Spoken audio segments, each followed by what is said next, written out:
It's Bitcoin Bridge time. Welcome back. And today we're going out to Los Angeles to speak to Joe DePinto and Dan Wagner, who are the co-founders of Haste. Haste is a gaming platform that utilizes microtransactions and has an instant leaderboard payout system that's pretty unique, and I think you'll probably want to hear about it. They make some very interesting points about Bitcoin, about the incentives to make people use Bitcoin, the reasons why people should use it, and how to convince them without actually getting them to hear all about Bitcoin history first. It's a really cool story, and I think you're going to want to hear it. So watch this one all the way through to the end. You're bound to pick up something from it.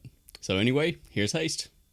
Joe and Dan, welcome to the Bitcoin Bridge, and I'm really interested in hearing the story of how the Haste gaming platform came to be. You're both over there in Los Angeles now. I think you said before you're originally from the East Coast, or at least Dan, you are.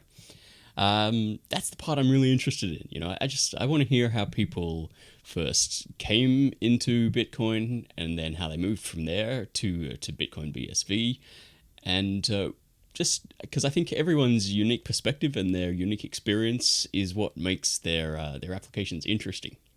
So yours is Haste. I think that's a very interesting one. It's a gaming platform. So who wants to go first and tell us the story? It's a long story, so I'm gonna let Joe take this one. I like long stories. So all right, Dan and I met. We were actually playing baseball professionally in the minor leagues for the Chicago White Sox system. Dan originally from just outside of Charlotte, North Carolina. I'm from the greater Los Angeles area. And we were both playing in the White Sox system around 2011. I guess we're 2 years before me, 2009 to about 2014 for him, 2011 to 2014 for me. And we ended up being roommates on the road in AA Birmingham. Dan, super creative minded, like would always be up late at night talking about ideas. And at first I was like, man, I kind of want to go to sleep. But eventually it actually kind of like woke me up to, wow, like there's a lot to consider, you know, after baseball. And we had, you know, a lot of similar ideas on, we didn't really feel like working for other people once the baseball careers ended. We knew that, you know, that time would come eventually and we would have to find other things to do with our lives. So we stayed in touch after both of our careers ended. Dan, like I said, was out in Charlotte. I was in Los Angeles.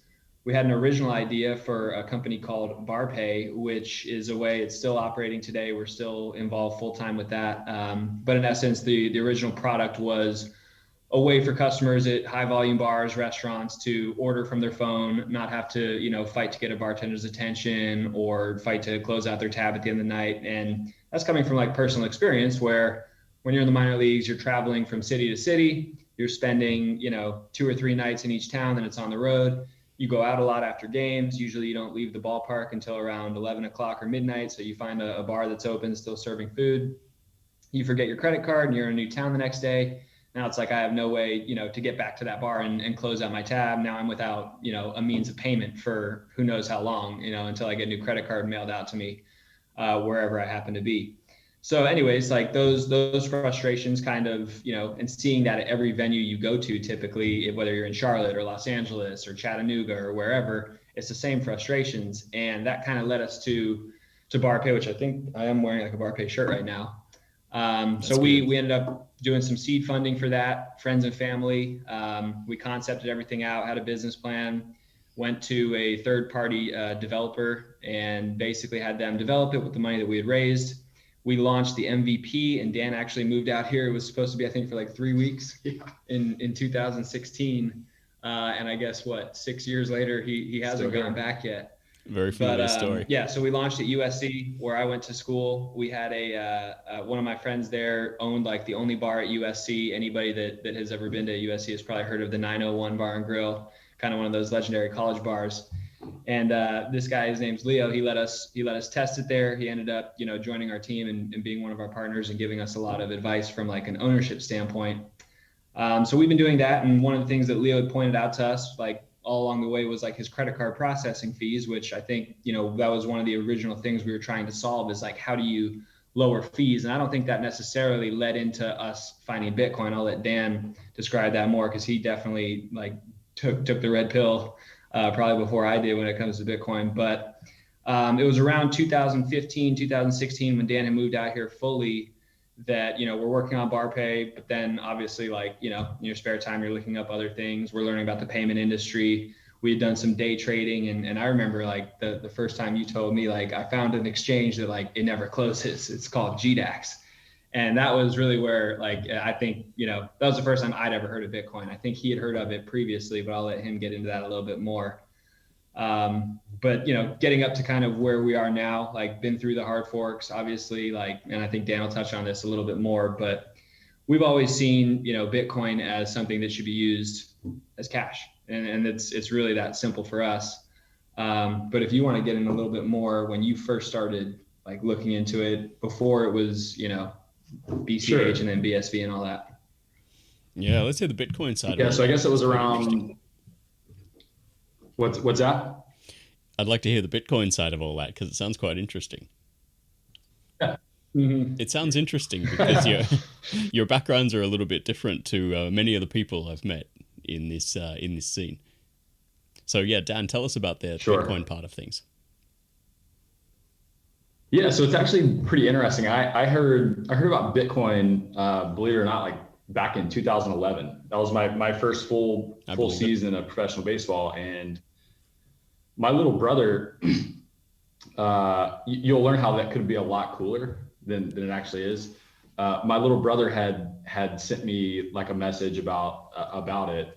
He had a friend that got into it, and he sent me an article or something. I read it, and at the time, like, I'm a newly drafted, like, professional, athlete. Sort of last thing I was thinking about is, digital currencies or something like this. So I read the article. I remember thinking, oh, that's interesting, but like, why do I care about nerds trading pennies online? Like, that was literally what I was thinking. And I think that's what I said to him. And then cut to baseball careers ended. It's around 2016. I was actually, I had a position in gold and had done fairly well with it in the prior year. And I was actually looking, do I want to keep this position or do I want to reallocate somewhere else? And as I'm doing research, I happened to come across an article on Bitcoin. And I'm like, God, where have I heard that name before? Because at this point, it's been 4 or 5 years since my little brother had talked to me about it or had sent me the message. And so I started doing some research, and I see like digital gold, and I thought that was fascinating because I was literally, that's what I was researching. And then when I saw the price, it was like right around $1,000. So I think it was like in the 900s. And I was like, you've got to be kidding me.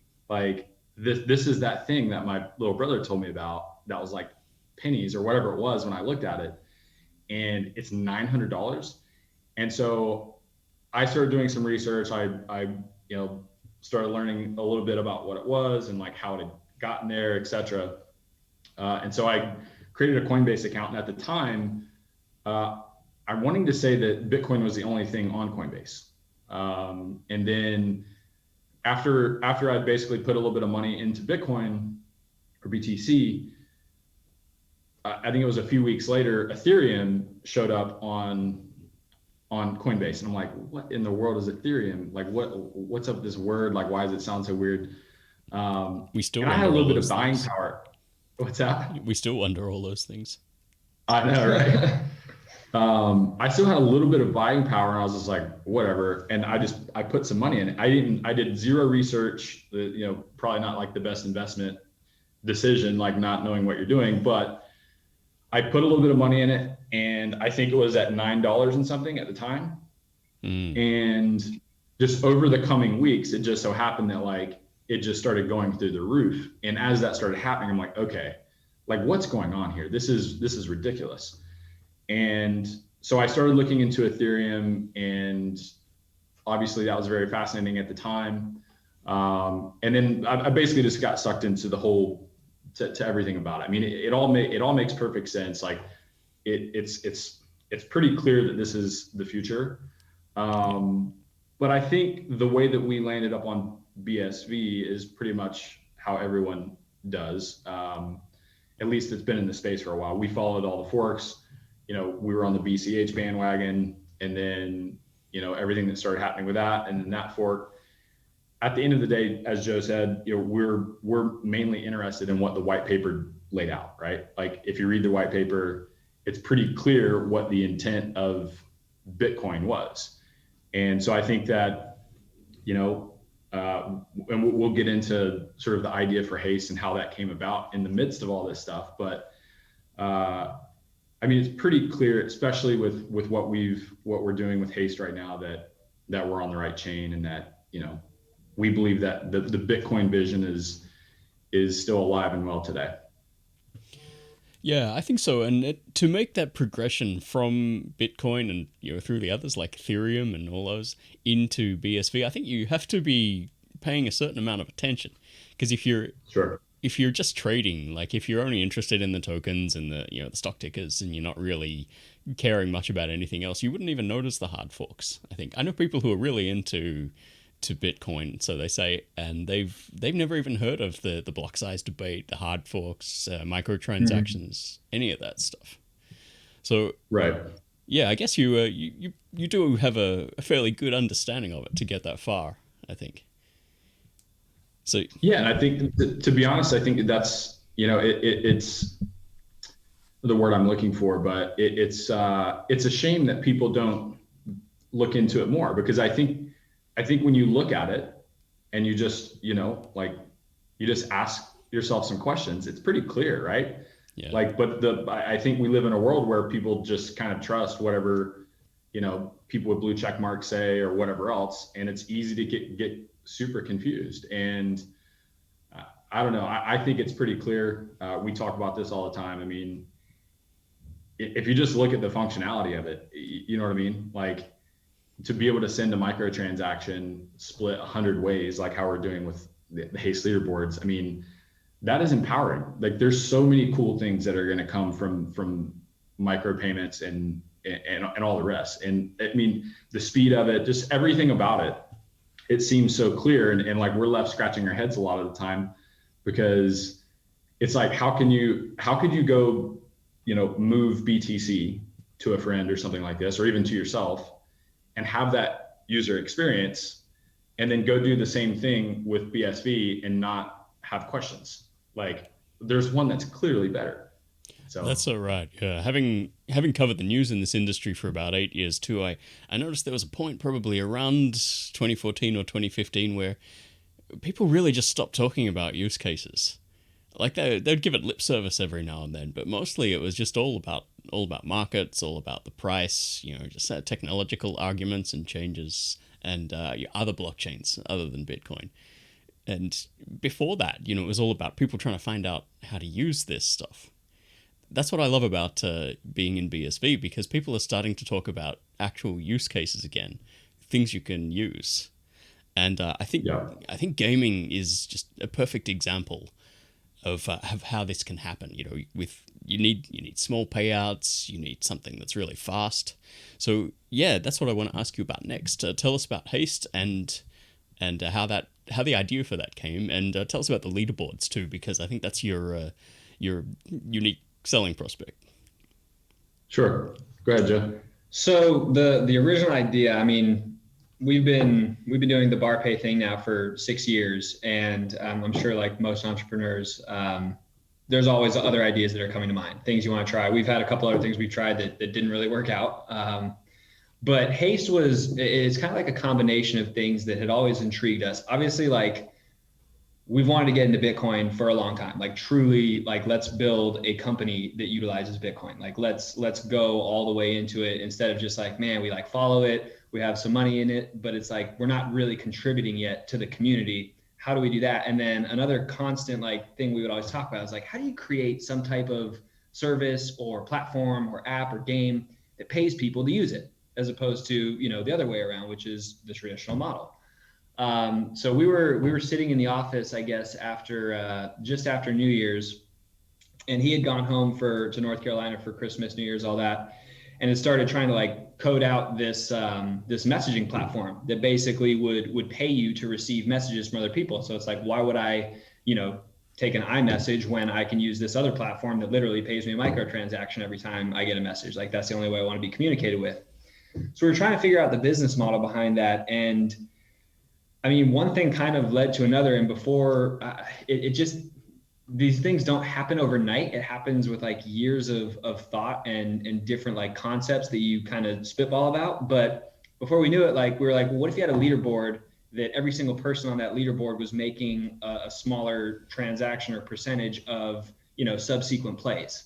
And I think you said like the best example that I think has been given is Dan likes to say, if you imagine yourself going to, an arcade and putting a quarter in a pinball machine and getting the high score, why not get, a fraction of every other quarter that's played after you that doesn't beat your score? And then with microtransactions, you can make that, as many different spots on the leaderboard as you want. So it was kind of like an aha, like, holy cow, like this seems so simple. It's also, a visual representation of microtransactions. Instead of me trying to explain to my dad who doesn't care or want to understand like what Bitcoin is or how it works, I can give that example that I just gave. And he's like, oh yeah, that sounds pretty cool. Well, now imagine that same pinball machine, but on like a global scale. So it's not just the local arcade with one machine, it's the entire world doing this stuff.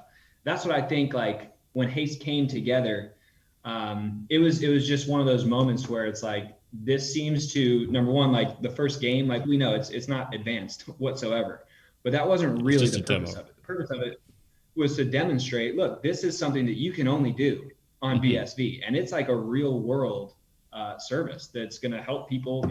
There's people making money from playing little tap games right now. Yeah. And it's just, I think that's, at least that night in January was basically how the idea started. Dan obviously programs, and I mean, you can probably touch on more of that side of things in terms of how the leaderboard is structured and all that. But what we really wanted was to figure out, how can we create the most payouts per play? Like, how many different people can we send a microtransaction to on every single play? And that's how the leaderboard structure, first kind of birthed. I remember playing arcades back in the 80s, and I think the only compensation you got from winning those games was putting your 3 initials in the top 10 scores, which seems pretty poor when you think of what it could be doing. I guess maybe they didn't want it to look like gambling or something, but it's not really, because it's a game of skill. Exactly. So yeah, these days, like it's the way you describe it, it sounds kind of obvious, like a no-brainer. Why not just pay out the leaders and give some extra incentives to play? Mm-hmm. Yeah, absolutely. I mean, you can even start. We've already talked about this. Like an actual physical Haste arcade would be equally as cool as an online version, right? So like you actually go and you shoot the hoops, and if you're really good at basketball or whatever, you put up a high score on the basketball machine. It's like, hey, when everyone comes in after you and fellas beat your score, like you're getting a piece of that. So it's definitely, we knew as soon as it, like literally, like the cliche, like light bulb went off. I mean, we literally looked at each other and were like, wow, like this is actually a thing, and we have so much on our plate already, but like we have to do this because it's just, like you said, it's a no-brainer. And I think, just from like a technology perspective, like a 10-year-old could program these games, right? That wasn't the point though. And so we've had some people online basically say like, oh, these games are stupid, whatever. And we're not like offended by that. We're like, you're right, they are. Like they're very stupid. They're super simple, but it's not about the games at this point. Like what this has opened the door to is like what we're excited about, what we've been releasing, and what we're now building, which is, the SDK that's going to allow far better game developers to come in and basically adhere to this leaderboard system, so they can focus on actually building like their cool games, or you can take existing games. Like that's sort of the thing. One of the things that we're shooting for is it should be so simple for an existing game developer to take games that they've already developed and actually plug them into the Haste arcade, right? And so we're just super excited about releasing that, and we're hoping to release it within the next 6 to 12 months. It's certainly doable. But what we're putting out with the SDK is going to be first class. And so with the current sort of beta version of the games that you see, it's very iterative. Like, people are giving us feedback, and like, we're making updates literally on the fly and pushing it out. And so I'm a junior programmer at best, and the SDK and the future platform that the world's going to see is definitely not being programmed by myself. It's being programmed by our CTO, and we basically have 2 full-time guys now. So we're excited about that, and we're looking forward to putting out a really stellar product. Excellent. When do you think that's going to be? I hate asking. Yeah, like I said, we're shooting for like the first thing. What we're focused on right now is sort of getting the HST token minted and distributed. So that's step 1. We're hoping that that's actually going to be done here in the next couple weeks. The token mint, that's fairly easy, but we have, from an interface perspective, we started the daily distribution of Hst Tokens. And so we just want to make sure that when we do the token mint, that we're getting them distributed and it's secure, et cetera, and that everyone is able to have their coins and actually access them, rather than just sort of see on the screen what they're going to get. But in terms of the SDK, I mean, I think the first version of it, I mean, with all software, it's never finished, but we want to have something out certainly this year. We're shooting for Q3. If we can get it out in Q3, that'll be great. But definitely by the end of the year. Excellent. Yeah. And all right. So onto the Haste tokens that you were mentioning before. So you're using a Haste or HST tokens. They're running on the Run token protocol, and you did mention that in the text interview I did with you last week, but then you said you couldn't talk about it enough. So is there anything more you can tell us here now about the Haste token? Yeah, for sure. Joe, you want to? Yeah, so the original token structure, we had basically mapped out 200 million HST tokens that were going to be distributed to players, developers, the founding team, and investors, on certain percentages. And what these tokens were going to do was, for players and developers, it was going to provide them certain types of discounts or benefits within the actual platform. So if you're a player and you held these tokens, you would get a discount on gameplays. So if it's, a 10,000 Satoshi game and you hold X amount of Haste tokens, maybe it only costs you 7,500 Satoshis to play that game. For the developers, if you were going to list a game or submit a game to the Haste platform, you would get some type of discount on that listing fee. Or maybe if we decided that the revenue share on those games that developers submit was going to be 10%, maybe you get an extra 2.5%, something like that.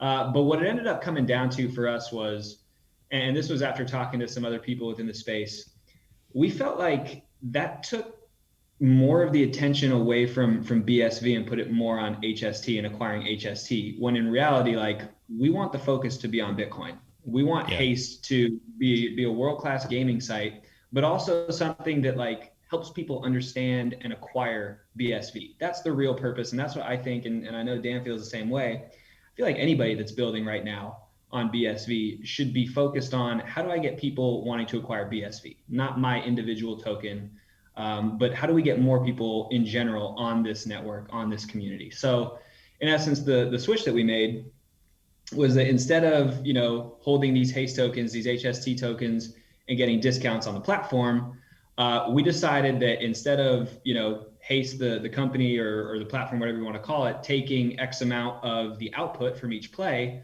we were going to set up a separate, I don't know if you want to call it a pool, we're calling it the I'm blanking on HLW, right? The Haste Loyalty Wallet. And in essence, what that is that every single time someone plays, no matter what division they're playing, what game, at least 10% of that play is going directly into the HLW. So Haste doesn't even see that. That doesn't even get considered to be revenue for the company. Right. And now owning these HST tokens is going to entitle you to your portion, your percentage of that HST or of the HLW.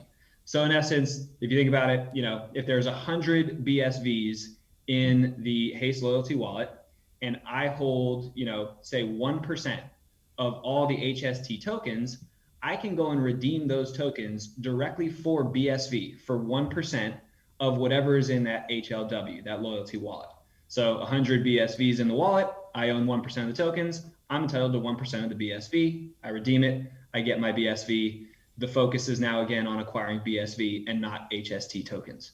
Now, at the same time, we do think that people will be speculating on these tokens on exchanges. Like, we don't think there's anything wrong with that.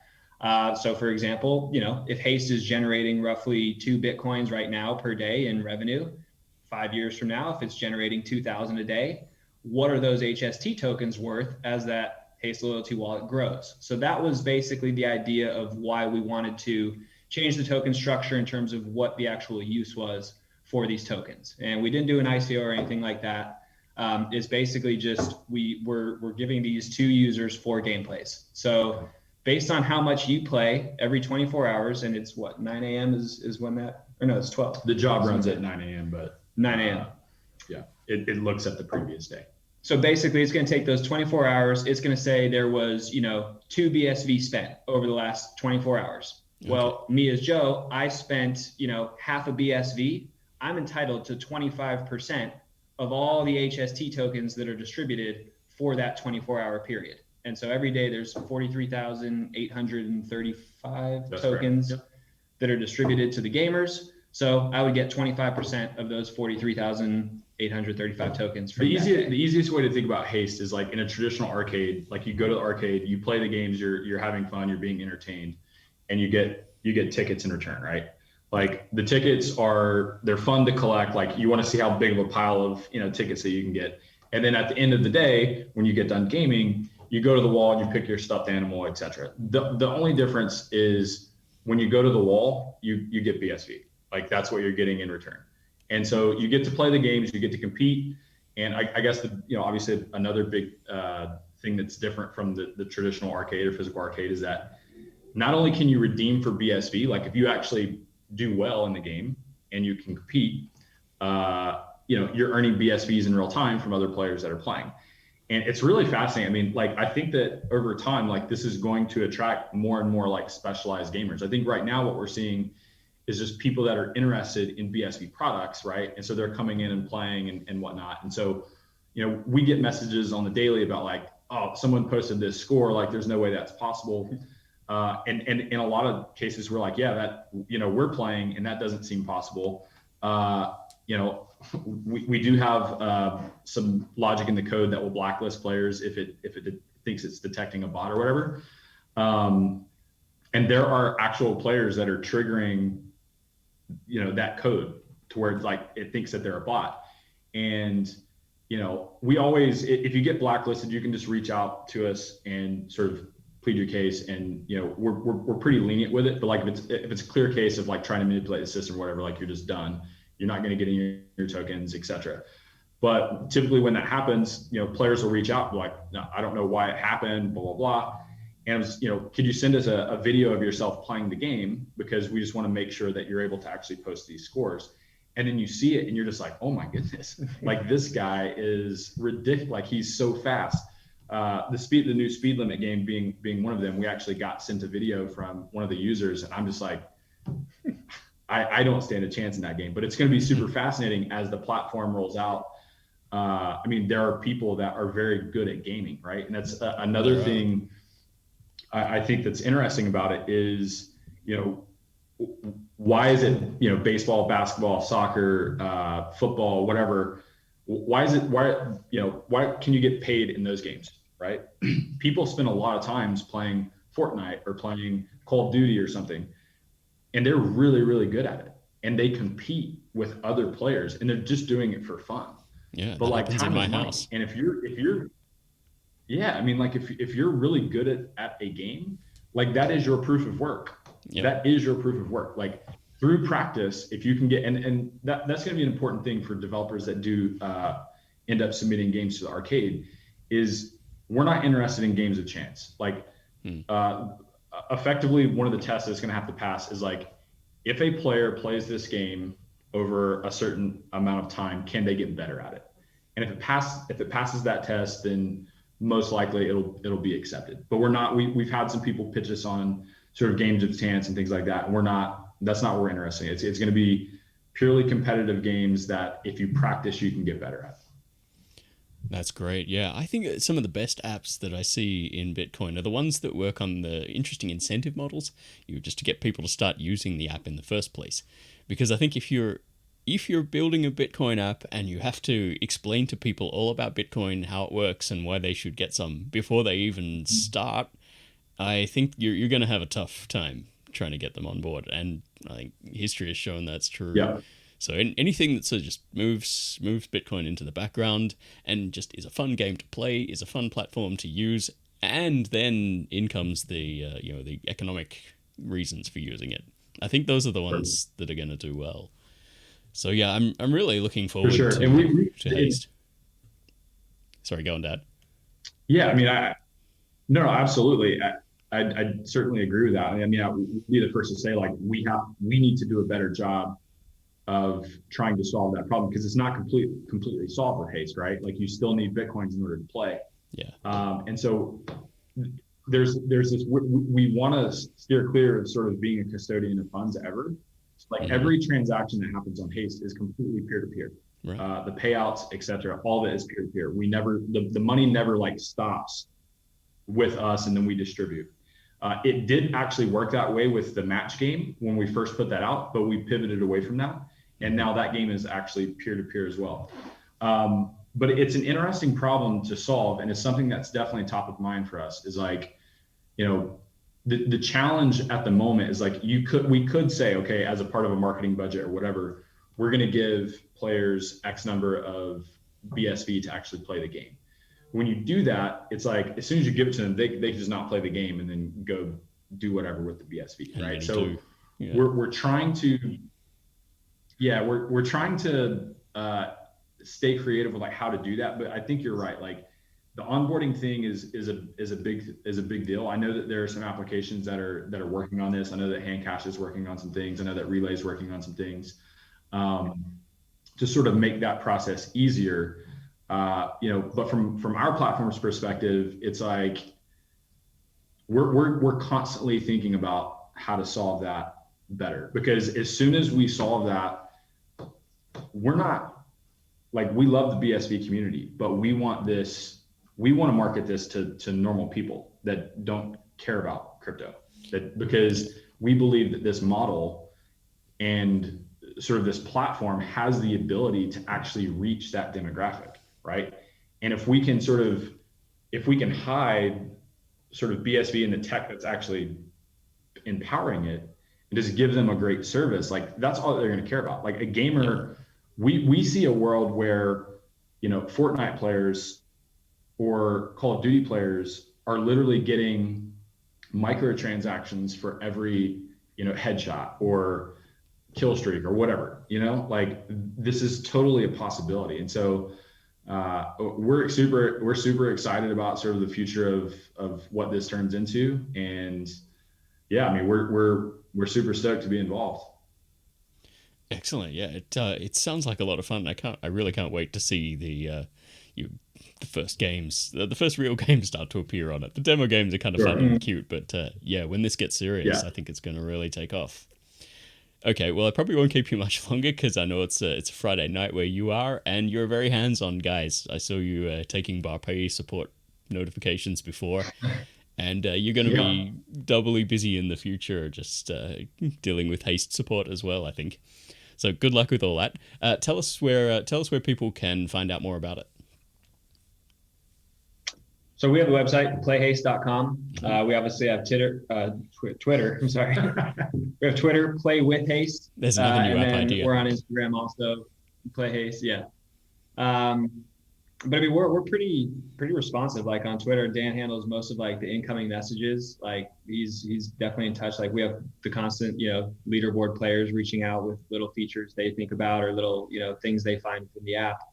But yeah, playhaste.com. I think all the rules, everything is spelled out pretty clearly right there on the landing page. You can also, it's pretty cool, if you scroll down on that very first landing page, you can see like the total amount of Satoshis that have been spent so far, the total number of transactions, the total number of users. And that's what, like, I think that's really exciting to see, like, over 100,000 transactions already. I mean, last time I checked, it was like 8.5 billion Satoshis spent. Like, that's what we wanted to do. It's like, it's how are we going to get involved in the community in a real way? And I think that's what we've been able to do so far. And like Dan said, we're really stoked to keep growing that. You can also reach us at support@playhaste.com.